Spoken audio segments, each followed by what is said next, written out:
Figure de la résistance iranienne, il va mettre en place un régime de répression massive dominé par la religion. Né en 1902 à Khomeini, Rouhollah Mousavi est issu d'une famille d'ayatollahs qui prétend descendre du prophète Mahomet. Devenu ayatollah à son tour, il prend le nom de Khomeini, en référence à sa terre natale.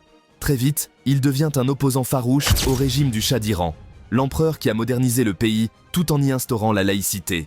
Pour ses prises de position, Khomeini est exilé pendant 15 ans. Il s'installe d'abord en Irak, puis trouve refuge en France. Installé près de Paris, il reçoit le soutien d'intellectuels français et de plusieurs mouvements de gauche. Il incarne la résistance au Shah, perçu comme autoritaire, occidentaliste et soutenu par les États-Unis.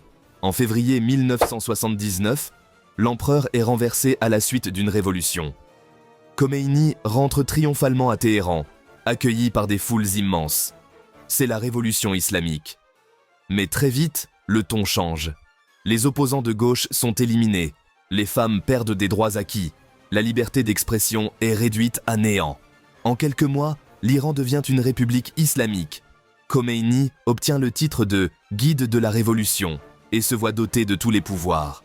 Il impose la loi islamique, fonde les gardiens de la révolution, lance une répression féroce contre toute contestation et entre en guerre contre l'Irak en 1980. Un conflit violent qui durera 8 ans.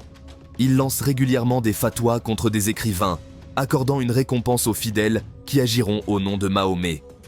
Après 9 ans de règne, Khomeini s'éteint en 1989 à l'âge de 86 ans. C'est l'ayatollah Ali Khamenei qui lui succède comme guide de la révolution.